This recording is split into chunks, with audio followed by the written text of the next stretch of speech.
Hello, my name is Shannon Russo, and I'm in the HSC340 Spring A 2018 course, and my client's name is Anna. Part A, Client Role. Hi, I'm Anna. I am 30 years old, and I work as an animator.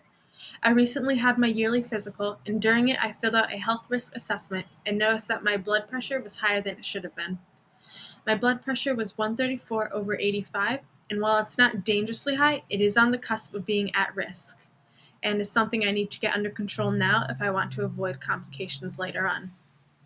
There are many factors that can cause high blood pressure, but for me, I think that the primary cause is my lack of physical exercise, and my doctor agrees.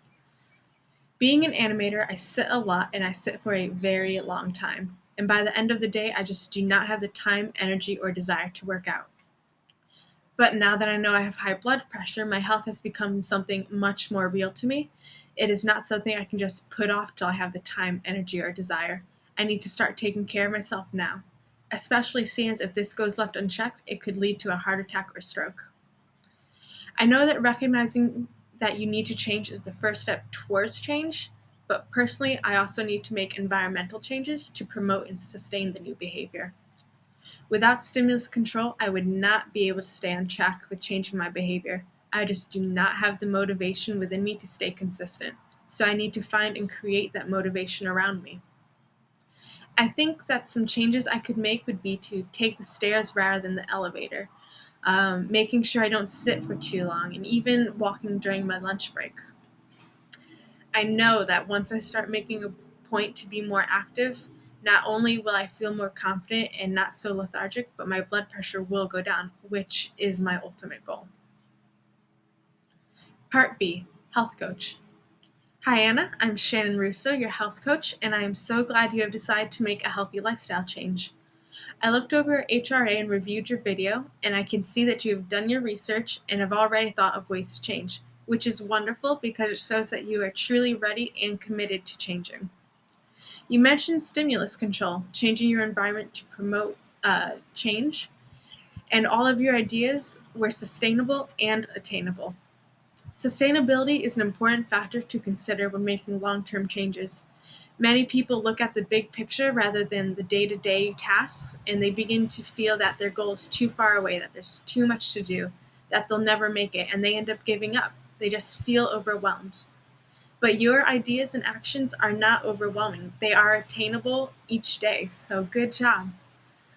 I also noticed that you were very aware of how your habits affected you physically and emotionally. The attribution theory, specifically internal attributions, play a big role in your habits and how you would change them.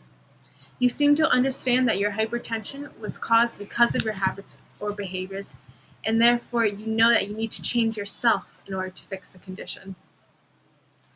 Aside from being mindful about exercising, are you aware of how emotions, specifically stress, can affect your blood pressure? I know that you're already making a point of being more mindful about your activity levels, but I would also like you to start being more mindful about what causes you to be stressed, whether or not you take any steps to calm yourself down, and how often you feel stressed. I know you seem very willing to change and you appear ready. You've done your research, you've set your goals. All of your changes are sustainable, but life always has a way of pushing in and making one forget about their goals. So, my goal for you is that I want you to be consistent every day, regardless of what happens, in just one of your changes, preferably taking the stairs rather than the elevator. In addition to being consistent in just one of your goals daily, I would also like you to start being more mindful of whether you are stressed out or not and noting down what causes that stress. In the next appointment, we can review how stressed you were and whether or not it's playing a bigger role in your blood pressure than we initially thought. And then we can go over ways to manage your stress as well. I wish you the best of luck, and I know that you will succeed in making this healthy lifestyle change.